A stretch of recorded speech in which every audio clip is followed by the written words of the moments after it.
करती हूँ, आशीर्वाद दीजिए। और माँ दुर्गे शक्ति स्वरूपा जिसकी बेटी मैं भी हूँ, मैं माता रानी का दोनों नवरात्र पूजा करती हूँ। इस बार की भी नवरात्रि 10 दिन का था और 10 दिन केवल जल पी के मैं माँ से आराधना की थी कि माँ मुझे आप सबों की सेवा करने उपस्थित हो पाई। माता रानी का एक भजन है, भर के पलक जो तुझे निहारे तेरी छवि दुख हर ले माँ, कौन दिगा सकता है पथ पे जो तुझ पे भरोसा कर ले माँ। मैं माँ के दरबार में आप सबों को विश्वास दिलाती हूँ, माता रानी के चरणों की शोभा। मनोवास्थ्य को लागू करने का जो संविधान चल रहा है, उसका जो योजना चल रहा है, उसको पूरा करने का सवाल है। इसीलिए साथियों, हम आपसे कहना चाहते हैं, महागठबंधन ने आपको प्रत्याशी किया है, प्रत्याशी जी पहुंच चुके हैं। एक बार नारा लगाइए, महागठबंधन जिंदाबाद, अपना कुमारी जिंदाबाद, जिंदाबाद। साथियों, ये सवाल हमारे सामने है, इस देश को ये जो कुचक रखी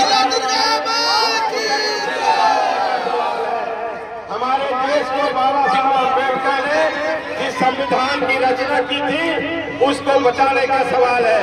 हमारे सामने 62% आरक्षण को लागू करने का सवाल है। हमारे सामने जय माता दी, माँ दुर्गे भवानी की, तेजस्वी यादव जिंदाबाद, लालू प्रसाद यादव जिंदाबाद, मुकेश सहनी जिंदाबाद। मैं यहाँ उपस्थित माँ दुर्गे के पवित्र पावन धरती में यहाँ के ग्रामवासियों को दोनों हाथ जोड़ के प्रणाम करती हूँ। आप सभी के चरणों में निवेदन करने आई हूँ, अपनी बेटी को एक बार आशीर्वाद दीजिए। और माँ दुर्गे शक्ति स्वरूपा जिसकी बेटी मैं भी हूँ, मैं माता रानी का दोनों नवरात्र पूजा करती हूँ। इस बार की भी नवरात्रि 10 दिन का था और 10 दिन केवल जल पी के मैं माँ से आराधना की थी कि माँ मुझे आप सबों की सेवा करने का एक अवसर प्रदान करे। और माँ ने मुझे वो सौभाग्य प्रदान किया जो आज मैं आप सबों के बीच उपस्थित हो पाई। माता रानी का एक भजन है, भर के पलक जो तुझे निहारे तेरी छवि दुख हर ले माँ, कौन दिगा सकता है पथ पे जो तुझ पे भरोसा कर ले माँ। मैं माँ के दरबार में आप सबों को विश्वास दिलाती हूँ, माता रानी के चरणों की शोभन।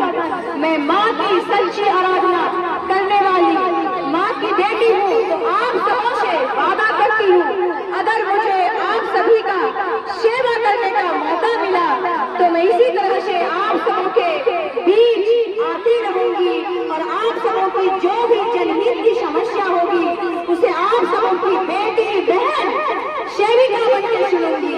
जय माता दी, प्रणाम।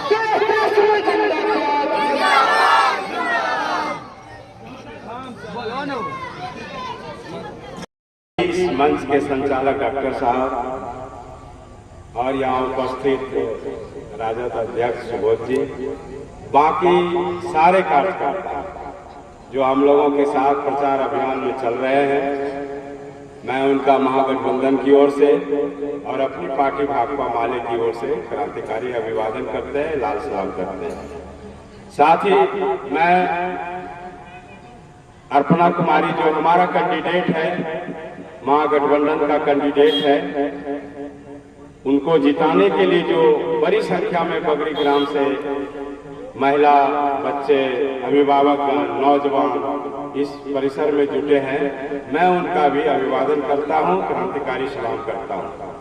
साथियों, इस बार का चुनाव बहुत ही महत्वपूर्ण चुनाव है। ये चुनाव सिर्फ चुनाव नहीं है, ये चुनाव इस देश का संविधान, जो बाबा साहब अम्बेडकर के नेतृत्व में संविधान बना था, जिसके मातहत हमें अधिकार मिला है, जिसके जरिए गरीब से गरीब, अमीर से अमीर लोगों के लिए कानून है, उसको बीजेपी की नफरती सरकार, जिनका ये भरोसा है एक नफरत फैलाओ, पीछे हट करके और कहे, जो इस बात पर विश्वास करते हैं कि फूट डालो राज करो। कई लोग तो कहते हैं कि अंग्रेजियत जो थे, ब्रिटिश हुकूमत जो थी, उसके ये सिपह सलार हुआ करते थे, उसके ये सबकिया हुआ करते थे, और गोलवरकर ने कई बार अंग्रेजों से माफी मांगा। उन्होंने तो साफ कहा, हुजूर माई बाप, हमको एक बार अंडमान निकोबार के जेल से निकाल दीजिए, हम दोबारा गलती कभी नहीं करेंगे। तो ऐसे लोगों की ये सरकार है जो अंग्रेजों की दलाली का क्या करते थे। अंग्रेज गया, देश में बड़े जो जमींदार थे, जिसकी कोरा पिछड़ों पर, दलितों पर, पीठ पर पड़ता था, उसका दलाली किया। ये पेशवा की राजनीति करते थे। उनकी सरकार, आज उनकी सरकार जब बनी है, ये हमारे संविधान को ही बदल देना चाहते हैं। वो कहते हैं कि हम मनुस्मृति लाएंगे, और आप सब जान लीजिए कि मनुस्मृति का मतलब 4 लोगों का राज। मैं ये नहीं कहता हूं कि सारे लोग वैसे हैं उस जाति में, ऐसे भी लोग हैं जो आपके साथ कंधे से कंधा मिलाकर लड़ाई के मैदान में उसके खिलाफ अड़ा हुआ है। ऐसे भी लोग हैं जो उनको विनाश का सूत्रपात करने वाले लोग हैं। लेकिन जो सामंती ताकत है, जो सदैव पिछड़ों पर, दलितों पर लाठियां बरसाने का काम किया करते थे, आज उनकी एक गोलबंदी हुई है। और देश के अंदर नफरत फैलाने का काम, झूठ को परोसने का काम किया जा रहा है, जिसके जरिए ये सत्ता में टिके हुए हैं। साथियों, हम लोग मुद्दे पर चुनाव लड़ रहे हैं। हमारे साथियों ने कहा कि आशा कर्मी को, आंगनबाड़ी सेविका को, सहायिका को, कुल मिलाकर के कहिए कि जितने भी स्कीम वर्कर्स हैं, सबका वेतन में वृद्धि होगा। जब हमारे गठबंधन के नेताओं ने तेजस्वी जी के नेतृत्व में ये कहा कि हम 200 यूनिट बिजली फ्री करेंगे, तो नीतीश जी ने डर से ही 125 यूनिट बिजली फ्री कर दिया। मित्रों, हमारे तेजस्वी सरकार ने जब बनेगी तो किसानों के कर्जे माफ होंगे।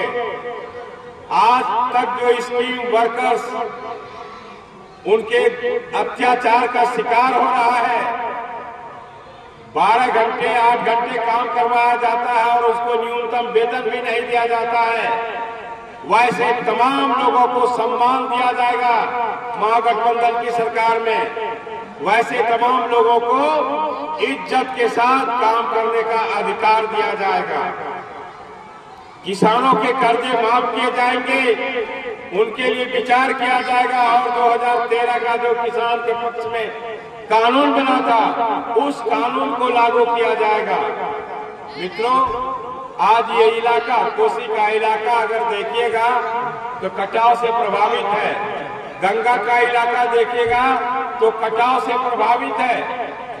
किसी को भी मैं दावे के साथ कहता हूं, पिछले 5 वर्षों में नरेंद्र मोदी की सरकार हो या नीतीश कुमार की सरकार हो, अपने मन से 5 लोगों को जमीन का पर्चा नहीं दिया है। लेकिन अडानी को 1 रुपया प्रति एकड़ के हिसाब से 1050 एकड़ जमीन नीतीश कुमार की सरकार ने मुहैया करा दिया। जहां 10 लाख पेड़ कटेंगे, कई गांव उजड़ेगा, उसकी इसको चिंता नहीं है मित्रों।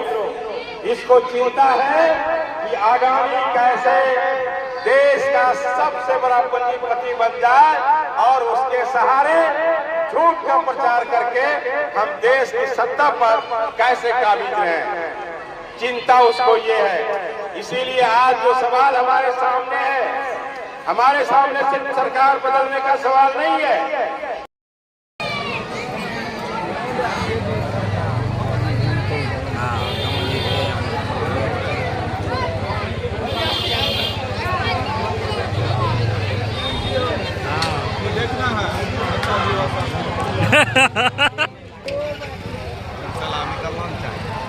पूरा जन सलाब से